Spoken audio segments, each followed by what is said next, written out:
political nonsense in the air. You're making it hard for the people who live in there. You're moving so fast, but baby, you know not where. Wildlife, what's gonna happen to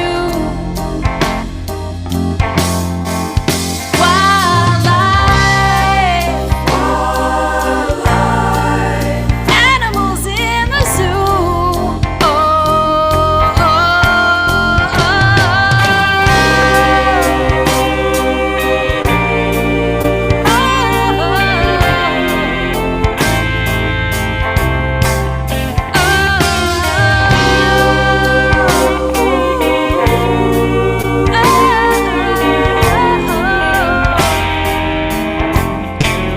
you'd better stop, 'cause animals everywhere. Man is the top, and animal too. And man, you've just gotta care. Wildlife, what's gonna happen to wildlife?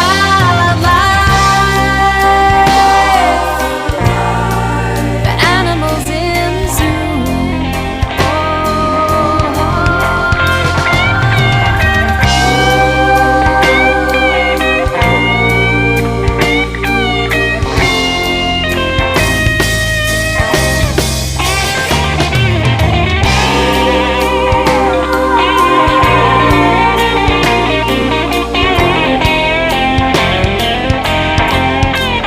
Breathing a lot of political nonsense in the air. You're making it hard for the people who live in there. Oh, wildlife, what's gonna happen to wildlife? Animals in the zoo. Wildlife,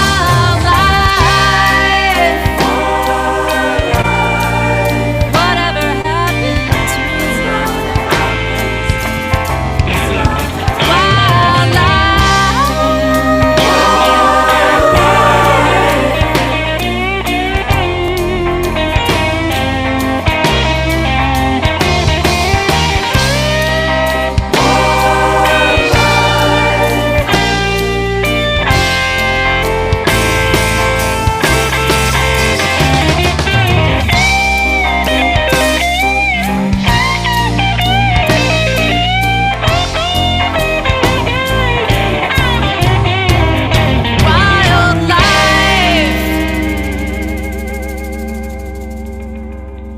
Very cool. Okay, folks. How we doing, everybody? Make sure everyone can hear me okay. All right, we're up and running here on what was a beautiful Sunday has now turned into an overcast Sunday, and I'm not sure if it's going to rain or not, but it sure looks like it right now. Actually, I can give you a shot of the Hardwick Pond cam. See all those nasty clouds coming in. But anyway, I'm glad you're here, and I am here, and we've got some good stuff to talk about today. And my goal is to keep it to an hour, and that's what I'm going to do, or I'm going to attempt to do. And I'm just going to do it by going over 3 subjects that people requested, had questions about, and I'm going to elaborate on those and give you some good information, a little education on those subjects. Okay, let's make sure you can hear me okay. Sorry, everybody. I hope you're having a good weekend, by the way. And I welcome you to the, sorry, the third episode of Let's Get Wild on the Sunday edition. Hey, folks, if you want to participate, you can type in a question in the chat box, the comment section on my Facebook page, or you can text me at 631-377. Still a tooth issue. 6555. Didn't mean to just flip you off either. Anytime during the show. And if you'd like to call in live, you'll have to do it while viewing from the Riverside FM studio app. Request to call in after joining the show, and you'll be put backstage until I pick up the call. It's that easy.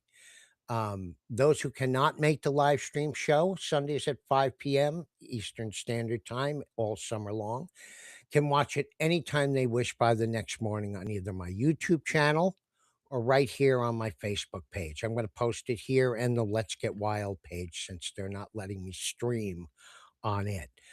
The Saturday morning kids only version of Let's Get Wild at 10 a.m. is now going to be a recorded show, and it'll be available to view at your convenience by 8 a.m. Eastern Standard Time every Saturday morning through the rest of the summer. And just one more quick note, my friends, before I get started. It is commendable that when a person, a family, even a community has a strong concern for wildlife and all animals, the instinct to help wildlife is a testament to our empathy and respect for nature. However, while our intentions may be noble, they can sometimes lead to unintended consequences. That is why, when considering helping any animal, any wild animal, you need to ask yourself this: wild animal, okay? Number one, can nature help the animal better? All right. Now, these are just common things you're going to have to think about. Can I or someone I know absolutely get the injured animal to a veterinarian or wildlife rehabilitation center if one decides to help? Okay. And the third is if the vet or wildlife center is even open and accepting injured wildlife. And if not, can I call an expert to help me care for the animal until the wildlife center or the vet's office opens? If any of those answers, if you answered no to them or you're not sure, you do nothing and you call a wildlife expert or a professional. Uh, Most importantly, on the east end of Long Island, you want to call Evelyn Alexander Wildlife Rescue Center. You can call your vets, and of course, you're always welcome to call me for information and advice only. I don't have long arms, and they're definitely not going to reach over there um, uh, to Long Island down below us. But I'll do anything I can help or direct you to the right person. We actually had somebody write me a few days ago, had an injured hawk, and I made a couple phone calls real quick. It was the end of the day, everything was closed. And the two people, between the two of them, they managed to get a licensed wildlife rehabilitator to pick up the injured hawk, transported it to Evelyn Alexander, and I don't know what happened to that hawk, but I suspect that it was taken care of the best way it could be. No doubt about it. It looked like it was in pretty bad shock. I don't know if it had a broken wing or what the situation was, but I feel bad for the little bugger, and I hope it's okay. Anyway, back to the show. Thanks for joining me. We have three subjects. The first subject we're going to talk about tonight is opossums and misinformation and myths. And the reason I bring this up is because we see a lot of things on social media, and I made some notes, so I'm going to look down a couple times. But as far as people are concerned on social media, opossums or possums, whatever, they don't distinguish that they're two separate species, are said to, let's see, They live only 1 to 2 years old. They're immune to snake venom and snake bites. They're immune to Lyme's disease, rabies, likes to hang by their tails, and individually they can eat 5,000 ticks per season. They are dirty, scary, and a member of the rodent family as most people can tell by appearances. Well, I can tell you almost every single one of those, if not all of them, were in fact false. Okay, and I'm gonna squash a few of the more common myths that you're more apt to have been suckered into believing. And I will be humble enough myself, as I always am with you folks. Okay, I personally, after 30 plus years, continue to learn every day. I love it. I would not be as excited in this field if I knew everything. I can tell you that. So it's always a joy to learn new things. Um, there's actually something in here that I was not too aware of, um, and learned, and I feel great about this. But there's one major one in here that we need to talk about, and you all know which one that is. But let's first go over a few of these things. I can tell you right now that Look at my I've pretty had a lot of guys. experience of Look at both my pretty. removal, handling, and He's so rehabbing pretty. opossums. They have always been my favorite, whether they're whether we picked them off the road and pulled It's them out okay, of sweetie. a dead It's mama's okay. pouch, or It's okay. we found one in a window well that fell off mama's back, Where's my little guy? and mama kept Hey. going, which is Knock, completely knock. normal. They don't have a Knock, very knock, good little maternal guy. bond with these babies, and that's in a way that's kind of good for the species, because these babies fall off at various points, and if they do survive, it scatters the species in different areas. And these animals are great, as we all know. They're aside from the myths, we're going to talk about a couple things that are in fact true. So here's something I want you all to see. Hi, I'm your local possum. Blah bitty blah. I'm naturally immune to rabies. One of me eats up to 5,000 ticks. False. Naturally immune to rabies. False. Can't catch or carry Lyme's disease. False and false. I also eat insects, spiders, small rodents, and dead stuff. True. And that's a good thing. They are nature's cleanup crew. Okay. And they're also nature's pest control. And besides being very non aggressive species, mostly nocturnal, as opposed to our once nocturnal raccoons on the East End, the opossums generally remain nocturnal. Okay. I apologize for my cough. I got something caught in my throat here. Okay. But I see these posts all the time, and it kind of makes me angry because it's a lot of misinformation be shared. And quite frankly, the opossum is the last animal that needs to be hyped up. They're incredible animals without any embellishment or dramatics added to uh, their being. It's just not necessary. Okay. Um, so ignore all those things and let me break down some of these facts for you. Okay. Facts only, no extra bells or whistles. I'm giving you the truth here. First of all opossums, or Virginia opossums, which is the one we have here, it's the proper name, not to be confused with the possum. There are 126 species of opossums around the world. The Virginia opossum is the only marsupial in the United States and Canada, and the only native marsupial to North America. Okay, and they're not members of the rat family. They're members of the marsupial family, and marsupial meaning they have what's called a marsupium.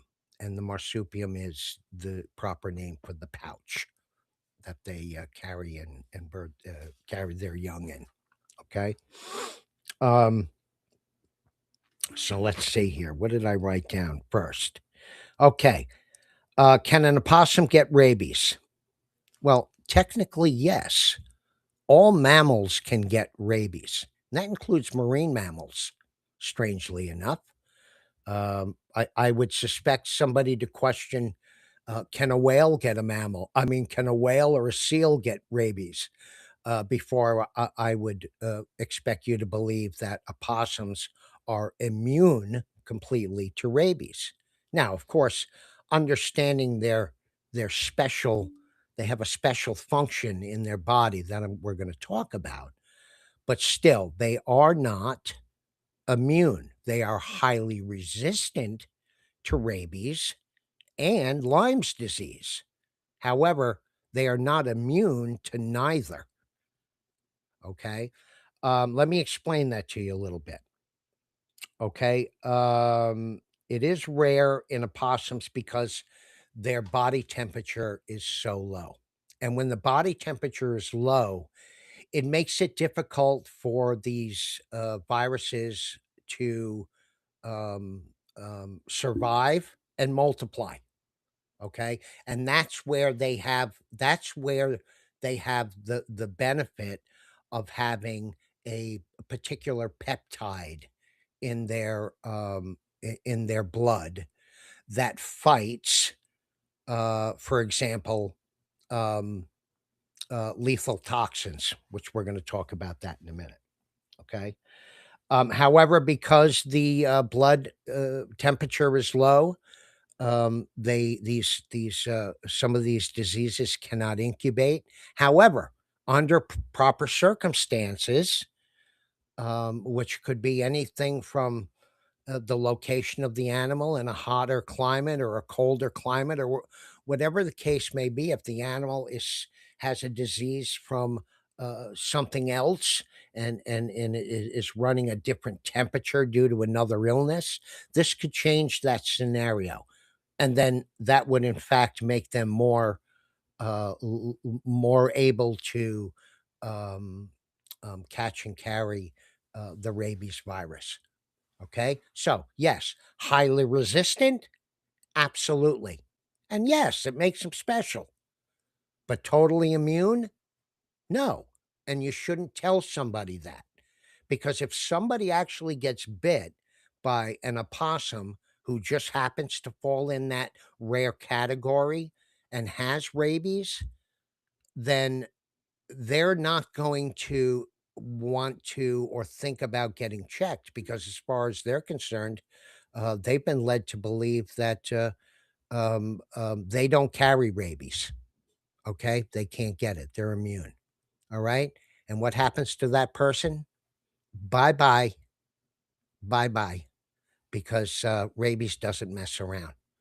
Okay, and so put it this way: any mammal, every mammal, including humans, okay, can get rabies. Just go by that theory, and that'll keep yourself safe. Okay, you don't want to get bit by any mammal.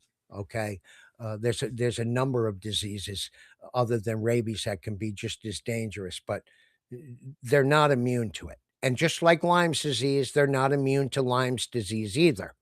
Okay, it's just they're highly resistant to it. Okay. And when they say they can't transmit the disease, well, if they can carry a tick on their back and bring it somewhere else where it could fall off and get on something else, that to me is transmission. Okay. That's not direct transmission. Okay. From internal to internal, but that's transmission by transport. Okay. And that's just as dangerous. So in fact, once again, let's make that clear, okay? They are not naturally immune to rabies, and they can catch and carry Lyme's disease. All right. Uh, they can carry the Lyme's disease in the tick form. And if, of course, under the right circumstances, they can certainly get the disease. Highly resistant, but not immune. Okay. And again, I do want to say that these animals don't need to be hyped up. The last thing you see there is, in fact, what they are good for. They do eat insects, they do eat spiders and slugs and things and snakes, even though I love snakes and snakes are also very good. They do eat snakes and they do eat rodents and dead stuff. And when I say dead stuff, I mean they'll clean up everything. They don't leave the bones. Opossums require a higher calcium intake. Somebody who rehabs opossums will know this because you have to give them extra supplements to boost their calcium when you're feeding them. Well, where do they get it in the wild? Well, when they eat an egg that they find in a nest, they eat the shell as well. Okay. And when they eat a dead rodent, they don't just eat the meat, they eat the bones. Okay. So very, very beneficial um, in ways that they're meant to be, not needing anything made up for these animals. Okay, let's see. Where was I? Let's get back to, are opossums immune to snake venom and bites? Well, let's say bites first, okay? No, they're not immune to snake bites. Nobody is. Snake bites you, you're bit. That's it. You're not immune. Are they immune to venom? Well, um, technically, yes. If it's a hemoglobin venom, which is not the only venom that certain snakes carry. There are two different types. The kind that goes into your bloodstream, okay, and then there are ones that are neurotoxins, usually carried by elapidates. But we'll discuss that in later on. Um, so the rumor is that a rattlesnake can withstand rattlesnake bites. Well, in fact, they can withstand the venom. All right, and I've even read, what would I read? That rattlesnakes can withstand up to 80. Yeah, here it is. Opossums can withstand up to 80 venomous bites from a snake. Okay. As far as the venom issue, that may be very well true. They may have taken an opossum in a laboratory and kept shooting it up with more and more lethal doses, more and more doses of snake venom until finally it died on number 80. Okay. And then that's how they come up with these things. All right. So that may be so, but I'll guarantee you one thing right now. And I don't think it takes me or anyone else to understand this. For those who don't know, let me show you. Those are the fangs of a rattlesnake. Okay. They can grow up to 1.5 inches long. And if you could see the little holes at the top, they can not only inject their venom, but some species can spit that venom out as well into your eyes. But let's be clear, folks. I don't care if you're an opossum or a horse. You take a few hits from a rattlesnake like this. You get bit by those little hypodermic needles, and you've got a hemotoxin Okay, going into your bloodstream. with fangs like that, and you're not going to survive. And an opossum isn't either. Maybe 2 or 3, maybe 4 bites from a rattlesnake striking an opossum, and he's going to be dead. Maybe less if it strikes a main artery or an organ. That opossum's dead. So when you read something like this that says opossums are immune to snake bites and venom. They can withstand up to 80 rattlesnake bites. Okay, it's not good information, folks. Okay, it's meant to entertain. Okay, it's either made it made to entertain, and it's also made to um, make the animal look better, like it has something special. So we don't want to hurt it. Well, I like that concept, but doing it with misinformation is really not the right way to do it. And it's very disappointing when you hear this misinformation, when you know the proper information, and you're out there trying to get younger folks to learn the proper information, and they're able to acquire this type of information by the boatload, which contradicts the truth. And that's why I'm so sad that this goes on. There's a bunch of things that happen on social media that's not the greatest, but this is one of them. Okay, it's not all about people; it's about animals too. Misinformation can really harm animals physically, literally. Okay, which brings me to the next point. Maybe not, but we're going to jump right to it because I want to talk about this. Opossums hang by their tail. Absolutely false. Folks, let me show you something. You see this picture? Does that opossum look natural? Like it's hanging by its tail naturally?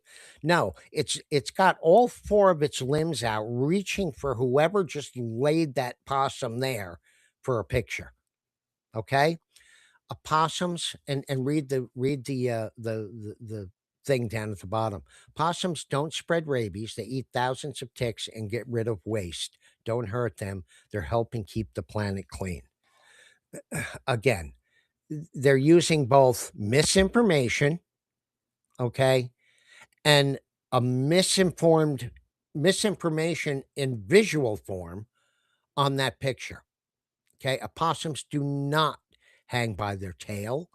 Their tails, although they are prehensile tails, which means they are used as an appendage, much like a monkey. Monkeys have, the smaller monkeys, or what are they called? Third world monkeys have prehensile tails. Okay, and maybe they hang by their tails.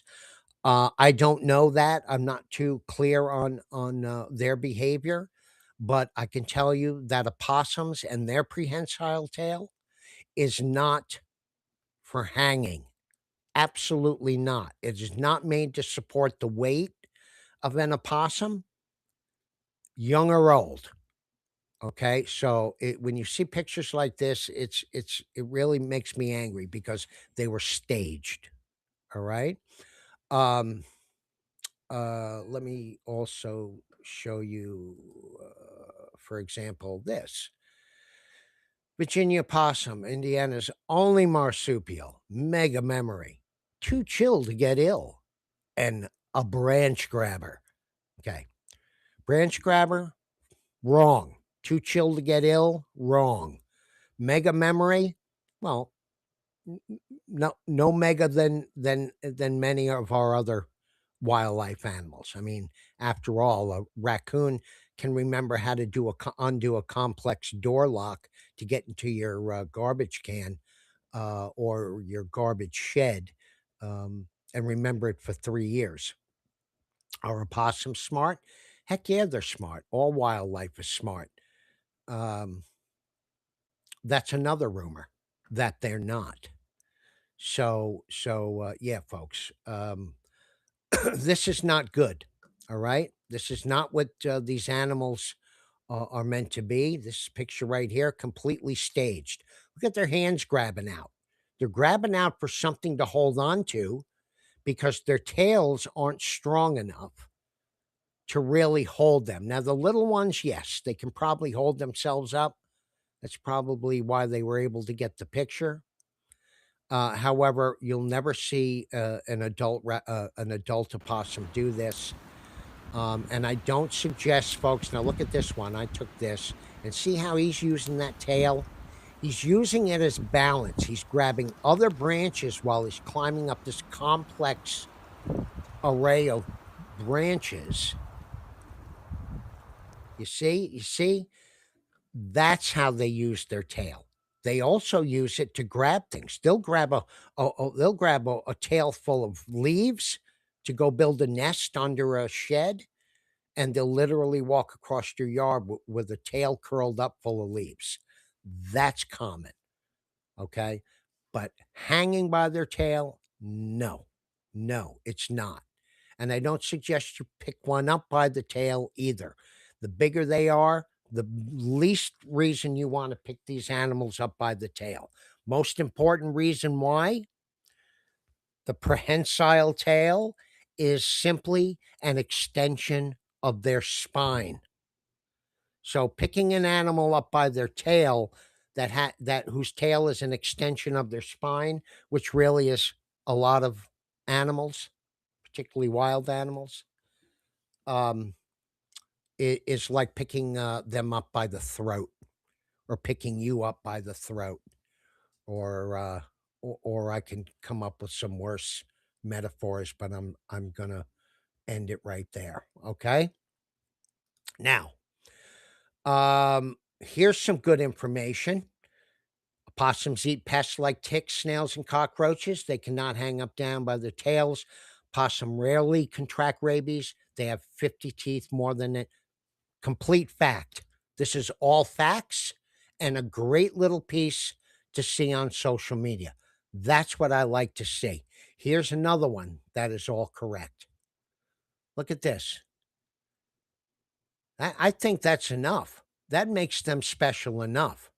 Not to mention the amazing way that they birth their young, not to mention their amazing ability, well, the lack of control for the ability to play dead, or as it's called technically is thanatosis, um, or toxic tonic immobility, which we're going to talk about in another episode, because other animals display this as well, not just opossums.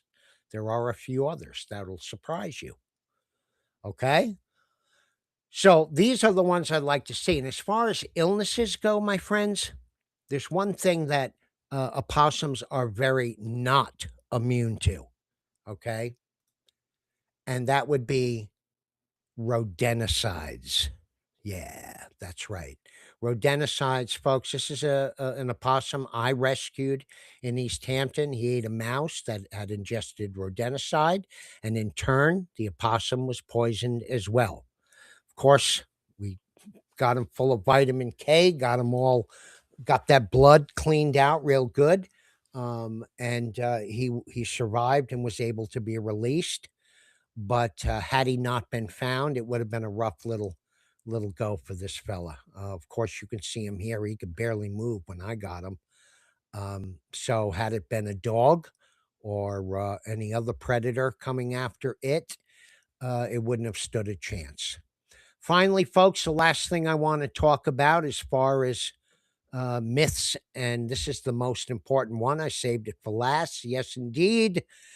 Stop telling people I eat loads of ticks. It's based on poor research, and it is. My friends, this is, and again, I said I would humble myself, um, because I always will. I know it's very important not to give out misinformation, but if I ever give out information and I find out it's wrong, you will absolutely hear me correct it. Now, I got caught up this several years back when it started getting spread across the internet, although it didn't seem possible. I thought it was a great thing. But again, since opossums are my favorite animals to begin with, I didn't need anything more. I didn't need something more, but it sure made the folks on the eastern end of Long Island feel a lot better knowing that there was an animal out there that they had that was actually doing good. okay? Because it was eating those nasty ticks that are really making people sick. Unfortunately, folks, I have to tell you, okay, that whole study, all right, and I've got the facts here and I've got the names. There was quite a few different uh, um, uh, um, researchers involved. I'm not going to bore you with the names. I'm just going to tell you. You can take my word for it or not, but this is the truth, folks. Okay. A study was done with traps and limes in 2009. Okay. They took different wildlife critters, placed 100 larval ticks on them, and then counted the ones that fell off into the bottom of the cage after the ticks were done feeding. When the opossum had only like 3 fall off, they kind of just assumed the answer was the ticks were eaten. Okay. And that's literally how it's written. They kind of assumed. Okay. Nobody checked digestive tracts. Nobody combed the fur. It just seemed obvious to them. Less ticks fell with the opossums compared to other animals, so they must have been devoured by the opossum. I mean, certainly sounds legit, but let's see what really happened. Turns out the same reason that opossums are extraordinarily resistant to rabies is the same reason the researchers didn't see many engorged ticks. The low body temperature, low temp, and low blood pressure also means slower feeding rate for ticks. So a larval tick would get a full blood meal faster from a chipmunk or rabbit rather than an opossum, leading to less full ticks with happy bellies being seen falling off compared to their warmer blooded fellow wildlife critters. The opossum ticks weren't full enough to fall off yet, so they weren't big enough to fall off yet. So now, if that's the case, where do we see the numbers of 5,000 ticks? Well, get this, and don't feel bad because I fell for this hook, line, and sinker as well. Assumptions made off the study that I just told you about. The numbers in the study, 100 larvae placed and 3 dropped equals 97 eaten ticks, and 90% of the ticks that might naturally be on them was the formulation, okay? If an opossum in New York had 200 ticks counted on it when it was trapped, and they were thought to eat 97% of those ticks, then that puts the original number over 5,000 ticks per season or annually, whatever amount of months you want to use. In this case, they did it until the number reached 5,000, which should have questioned everybody. Where do they come to an even number of 5,000? Okay. And that's really what they did. It was a made up number. Okay. There was nothing to back that up. Years later, another study in 2021, the Virginia opossum really, wait a minute. Years later, another study was done in 2021. They examined the stomach contents of wild opossums that were euthanized. Guess what they did not find in the stomach contents in any of the specimens? Ticks. They found fleas, but no ticks. They also looked at older studies that confirmed that opossum tummies didn't show ticks inside. So, what's the big deal? It does keep people from hurting them, yes. It also makes people try to lure them to their property with the assumption that there'll be effective disease control, which is correct. They will, but not for ticks. Okay? Opossums are not good tick control animals. Let's get that on the table and understand it and be done with it. Okay? This creates also a false sense of security with tick-borne illnesses. Well, it's nice to have that, but you don't enough for the false senses of security. You need reality, okay? Um, uh, let's see. This creates false sense of security as well as usually attracts other critters that are equally interested in what gifts the opossum friends have been offered, like raccoons, feral cats, coyotes, and foxes. What they're saying there is, people are drawing opossums into their yard. They want them to eat the ticks, so they're putting out food and dog food and cat food.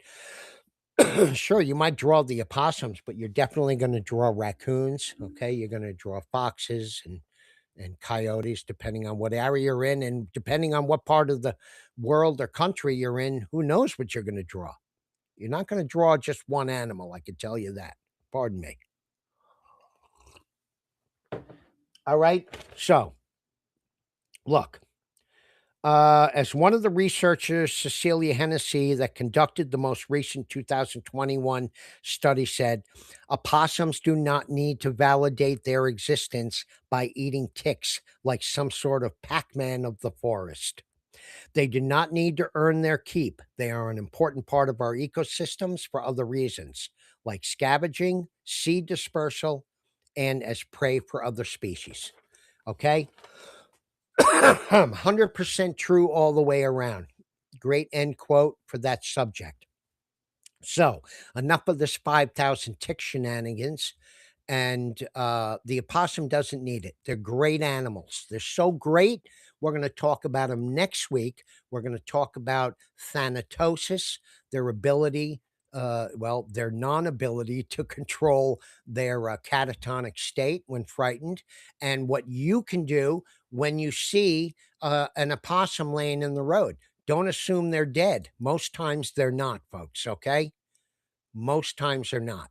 But if you do see a dead one and even the babies have been scattered out of the pouch on the road, you can still save these animals.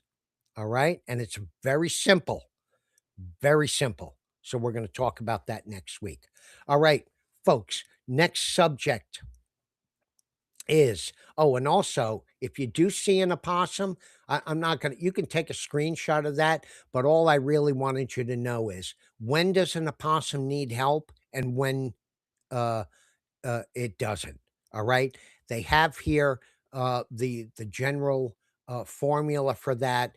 It says here opossums that are at least 8 inches long from tip of the nose to the base of the tail and weigh more than 7.25 ounces or 200 grams are what. So if you find one that's 8 inches or over 8 inches and it looks healthy enough, and not emaciated or dehydrated, these animals can survive on their own. So there's no need to do anything. Okay.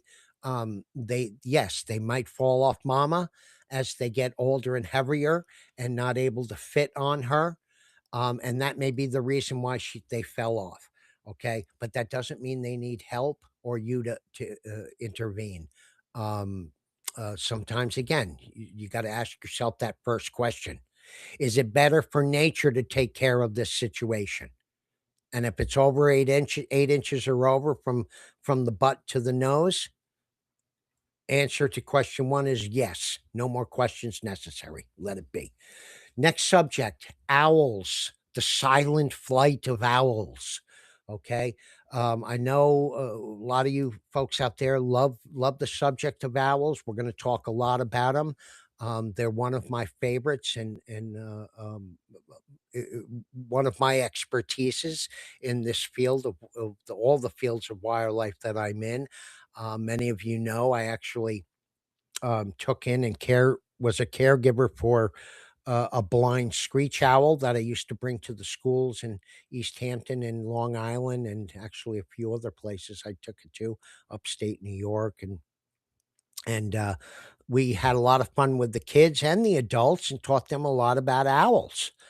Particularly the screech owl, because they're nocturnal and they're so small, people don't see them that much. Okay, does this owl look familiar? Well, it doesn't to me, really. I may be wrong. I think This was supposed to be a great horned owl, but in fact, it looks sort of like an Asiatic owl, which is a common um, pet owl that folks have around. Not too common. You don't see them, but when you do see an owl that is not a native species in this country, it's usually this owl because you're allowed to have them. And I believe they're called Asiatic. But it was a good picture because it shows you one of the reasons why owls have silent flight, and it's one that goes across all the owls. Their bodies are small, their wings are large. This helps them able to glide and soar at low altitudes, okay, without having to flap their wings as often because they have such big wings and such small and light bodies. Okay, which a lot of folks, when they see these funny videos of owls, they know that besides their wings, their legs are very long. You never get to see that until you pull them out. This one, you can tell that a little bit. However, their heads are huge and very light as well. So that's one of the reasons. The other reasons that an owl um, is able to fly silently, which is very important for them when hunting, is their design of their wings. Actually, three of them, three of the wings. Okay. Let's see what this little thing says here. I pulled this out, but I didn't even really read it. Special fringe feathers break up airflow, reduce turbulence and noise. Yeah, that's true. On one side, they're actually here. Well, I see down below. It does explain that. Well, let me explain it. Okay, here we go. There's the three different parts of the wings that helps with the silence of their flight. Okay, there's three main things. Of course, I'm going to go backwards because I think that's how important it is. The leading edge comb, the leading edge of the feather has the comb like feathers. Okay. This allows air to pass through rather than get trapped, and which in turn creates less noise when the wings are flapping. Okay. So that's one special part of the wing. Secondary is they have a velvety down hair that covers the surface of their wings. Okay, and what this does is it gives it the effect of, oh, let's say, use for an example, a music studio. You know how a music studio they have the acoustic walls, so that sound can't pass through, but is contained and bounces around at that point. Well, this is the same function. These velvety down hairs over the feathers muffles the noise. Okay, that is created by not just the flapping, but the one thing that makes the most noise when any bird flies is the turbulence in the air that is caused by a wing flap. That's what you're hearing. Okay. And of course, in some animals, particularly like a pigeon, where you actually hear their wings hitting their body when they fly, you can hear that pop, pop, pop, pop as well. But when you hear it, the wing beats, you're hearing turbulence created by the wings. Okay, a whoosh, whooshing sound, just like if I do this with my hand in front of the microphone. You see? Same thing. I'm not hitting the microphone, but you hear the air, and that's what you hear. The last part of the wing on the other edge, the leading edge of the wing, okay, that the air hits first when flying, the front edge has the comb to allow air to go through and lessen the turbulence. The trailing edge of the wing has the fringe, okay? And this again eliminates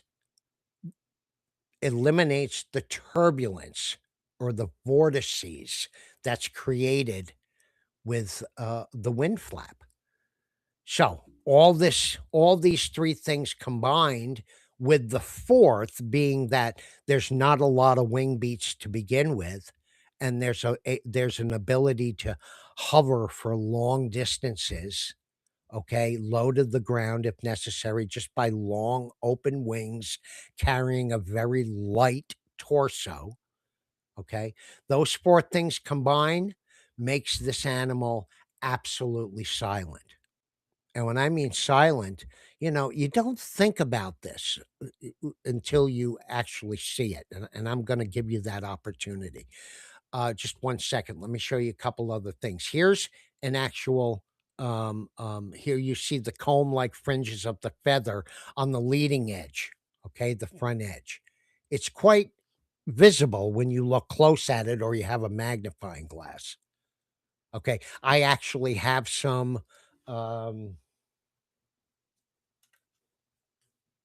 I actually pulled these from Athena. These are that's one of her primary wings. See, I knew you probably wouldn't be able to see it, and you can. You can see it when it's in focus. You can see both the combed leading edge and the fringe back edge on this primary feather. It's just a small feather. Okay. And it's even smaller when you look at Athena's body feather. Okay. That's her downy body feather. And here was a good example showing you the hairs on the feather, the velvety hairs, but it's too small. And when I hold it up to the camera, I lose the focus ability. I have to work on that. Okay. But one more little diagram, you can see there's an owl compared to a hawk feather, and just look at the edges there, and that's really the function of silence of flight with these owls and the difference. All right, folks, I'm going to play you this clip real quick. I think it's really awesome. I found it last night and I could not figure out how to download it, so I kind of videotaped it right off my computer. You'll see a little reflection, but try to focus on what's going on, because quite honestly, it's an amazing example of what we just talked about. Okay, let's see if I can make this happen. The bird's challenge: to fly over a series of super sensitive microphones.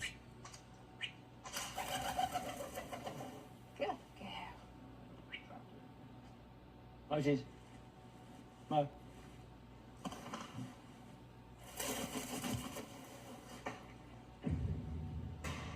And now, it's Kenz's turn.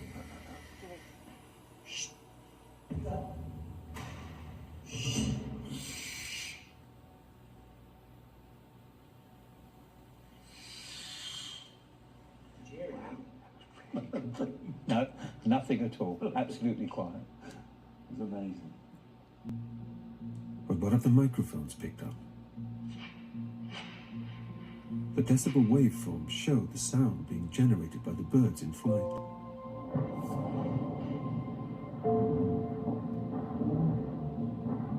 Each spike is an individual wing beat.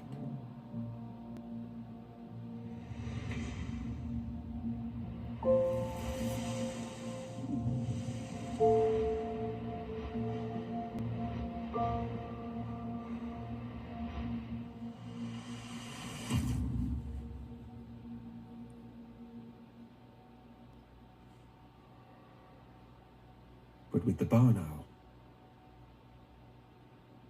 there's almost nothing. That to me is outstanding. A great example of what we talked about. And that's real. Okay. That's no messing around with volume control. That's the real skinny right there, folks. Okay. Okay. We're running just a hair late. I tell you, I could have did this. We're going to do it anyway. The last question was a little easier, and it should go by pretty fast. Harmless. How do you tell? The question was, how do I tell if a snake is harmless um, or venomous? Okay. Which was odd coming from somebody on Long Island. So I could tell you right now, you have very little to worry about.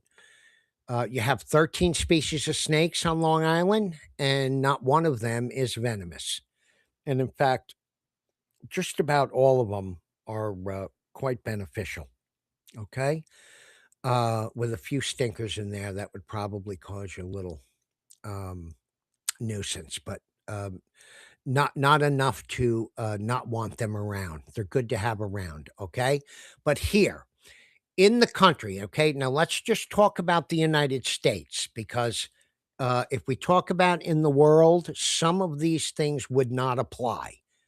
Well, even here, they don't all apply. Let me try to make that a little more clear by just saying, let's talk about the snakes in the United States. Okay. Non venomous snakes will usually have a round pupil, while the venomous snakes will have like a cat's eye. All right. That's just about true, except for one issue that we're going to talk about in a minute. Um, Same with the head. Non-venomous have usually what they call a bullet-shaped head, whereas a venomous snake would have a triangular or a spear-shaped head, and that's because their jaws are widened in that triangular sense because they carry a venom sacs in those areas. Okay, they also have the heat sensing pits on the front of their noses as well. A non-venomous, large scale, solid random colors, that's all bananas. I wouldn't go with that. I would strictly go with the eyes and the head. Okay, that's all you really need to go by.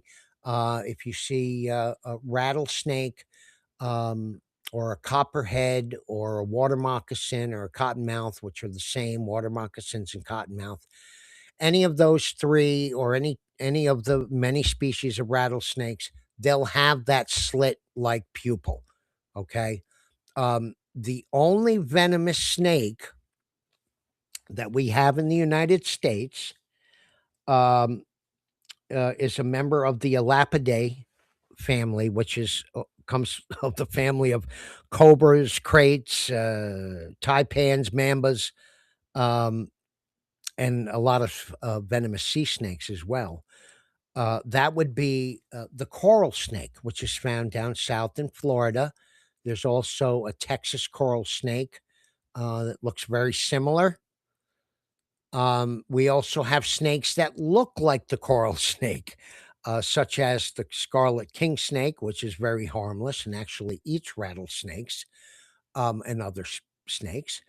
And the way there's always been a way to be safe and remember how to tell the difference is uh, God, I don't remember what it is, but you know what? I've got an album up on my wall, and I'm going to show it to you right here. I put it up this camera. Let's see. There's an album right on my wall up there from one of my clients there, Mr. Roger Waters from Pink Floyd. Very good clients, him and his wife, um, Camila. And Roger was nice enough to sign my original Dark Side of the Moon album.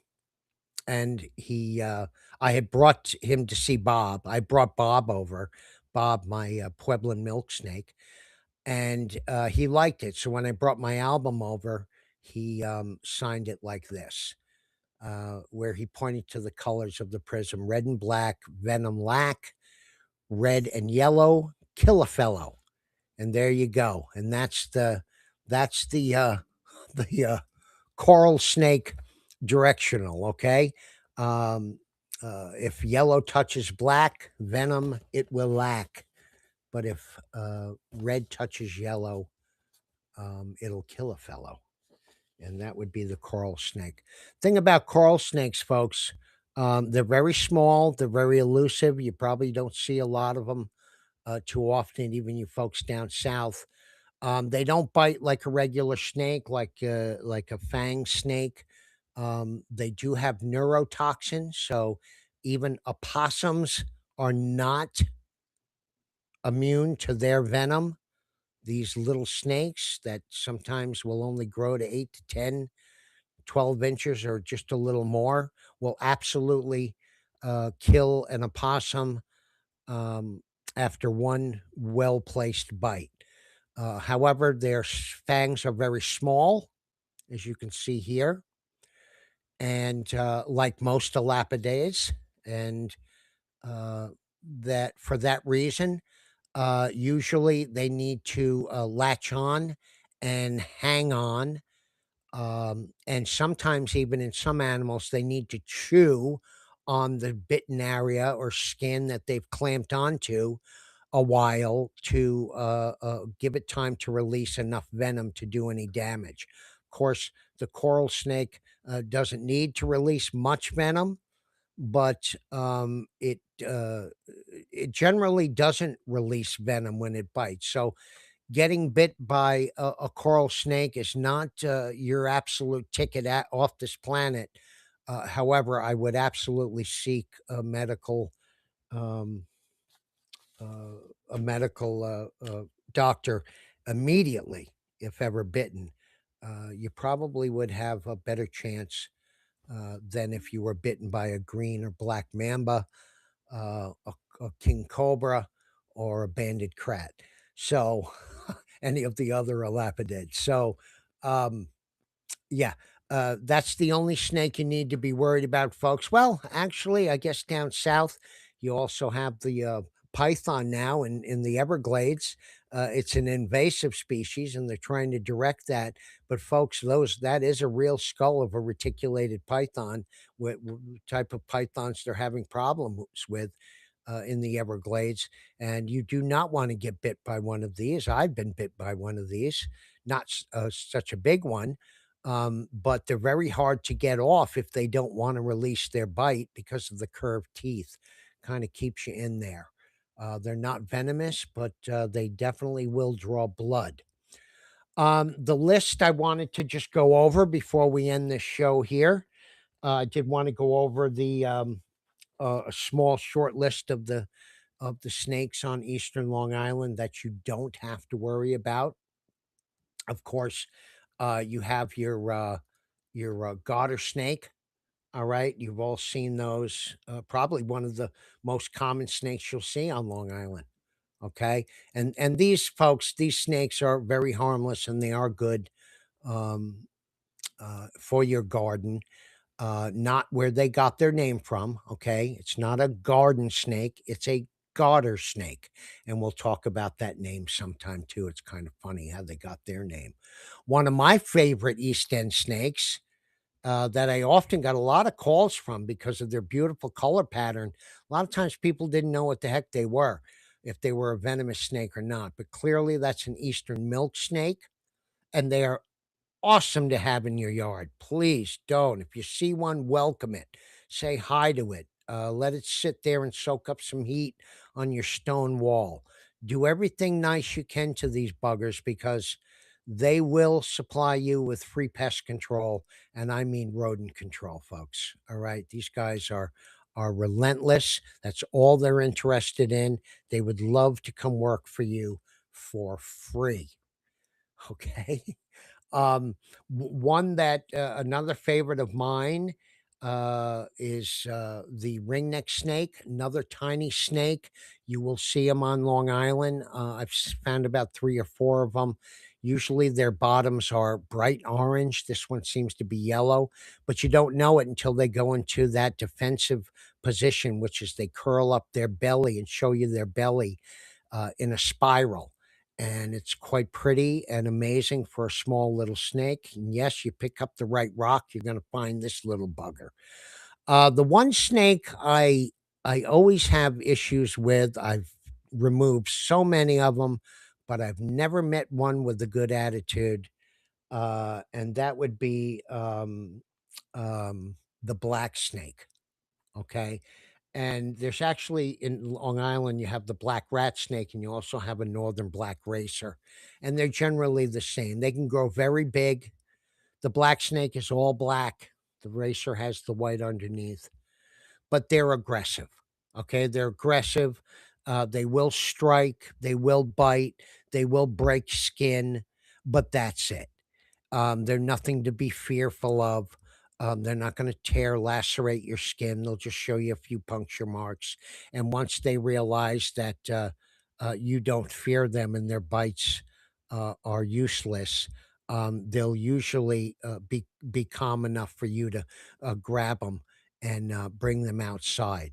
However, you got to remember these snakes get their name for a reason. They are voracious rat eaters. Okay. Unfortunately, they'll also eat a lot of our young wildlife, like bunnies and squirrels. Um, but rats are their favorite. And once again, if you're having a rat issue and you see these guys around, well, don't be so eager to get rid of them. All right. You've got a water snake out there, like we all do, the northern water snake, another pretty aggressive animal. If you corner them, but other if you leave them alone, they're just going to go away or swim away. Swim away. You have a Decay's brown snake. Never saw one. An eastern worm snake. Never saw one.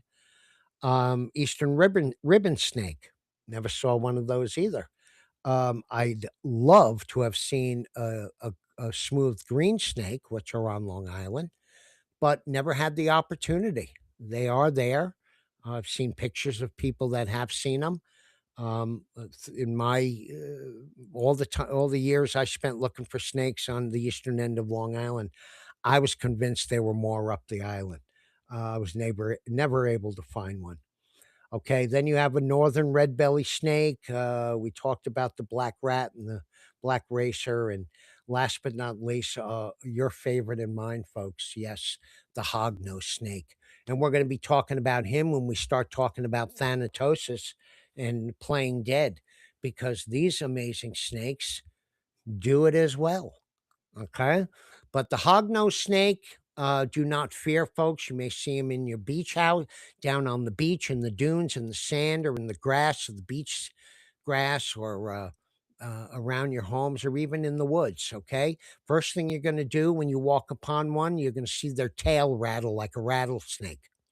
Okay. No rattle, just the tail rattling like one.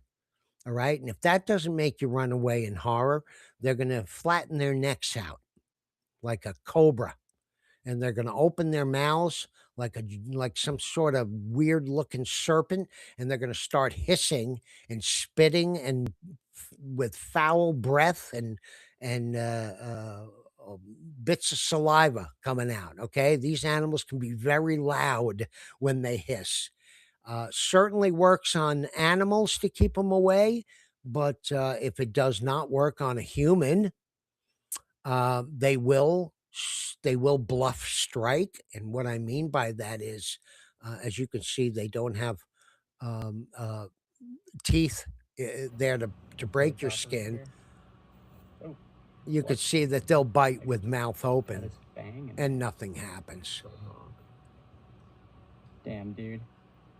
That is a beautiful hog. That is called the hognose snake. Okay. And yes, they do. They play dead. If all that doesn't work to scare their predator away, they will fall on their backs like this. They will open their mouth. They will emit a very foul odor from their back end, and that will usually discourage anything that wants to make a meal out of them. So they are very um, resilient, and you'll see them quite often because they're not predated as much as you would think. And I do have one little cute little film of a baby hognose, okay, learning how to play dead, probably for the first time, or I think that's the coolest little film. He keeps pestering it, and then he's going to turn it over, and the little guy's going to go, "No, no, no, no, I'm dead." And he turns back over. Very interesting. Okay. Hey, folks. I went 10 minutes, 12 minutes over. Not too bad. I hope I answered all your questions. For that, anyway, I'm going to check my chat. I don't see anybody asked any questions there.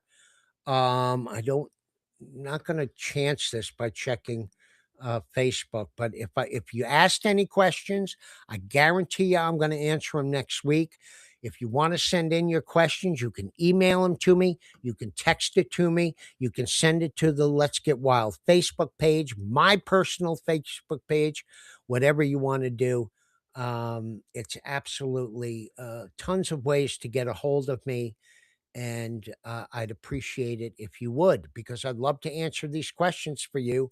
These are great questions you've been asking me. So I've had great opportunity to talk about it and educate you folks on some of the neatest things about our wildlife. Okay. Okay, folks. Look, next Saturday at 5, next Saturday. Well, what we're doing with the kids show now, as I told you, it's recorded. So join me next Saturday for the kids. Anytime after 8, it'll be posted up for them to watch. And then we're going to do this again live next week. And we'll have some more good topics. And I'm also going to have a special guest. Okay. I do want to ask you a question, and I would love to see if anybody can answer it for during the week, because I'll answer it and I'll see how many people guess this. It's kind of a trick question, but since we talked about snakes, out of all the states in America, including Alaska and Hawaii, what is the only state that has no snakes? Okay, now it's a trick question, folks. So don't just think you know the answer. All right, just ponder on that a little bit, and then if you think you know it, well, look it up, and then we're going to talk about it next week, and we'll see how many people got it. Okay. All right, folks.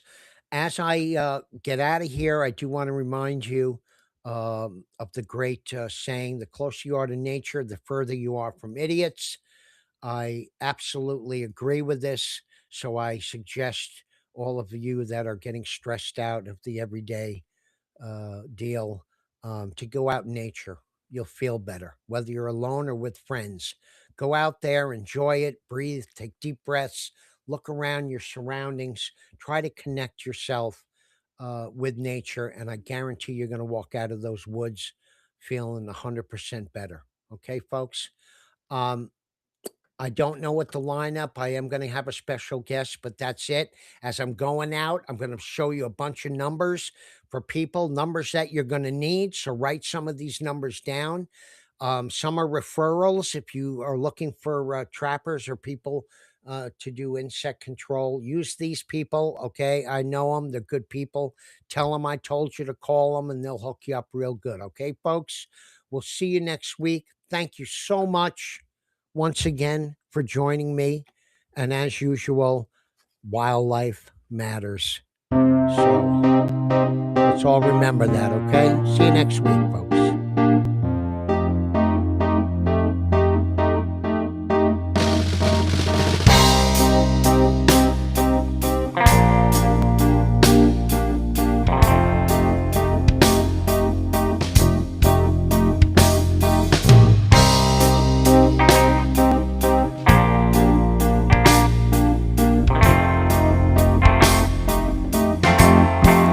Taking a walk through an African park one day, I saw a sign say animals have the right of way. Wildlife, whatever happened to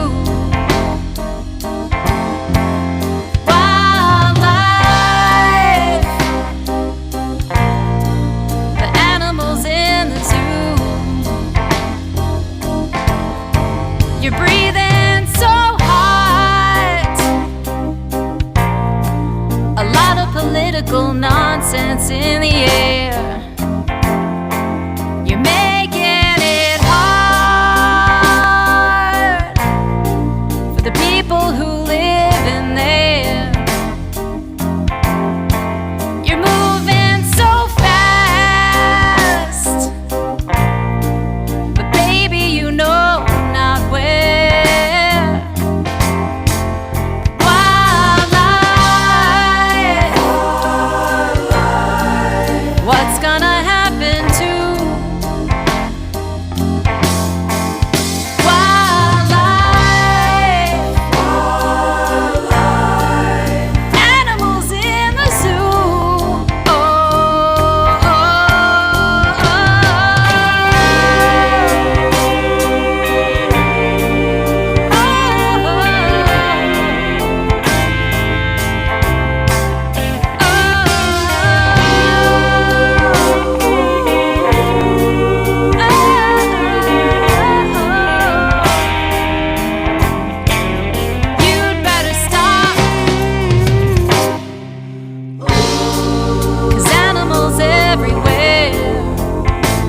yeah.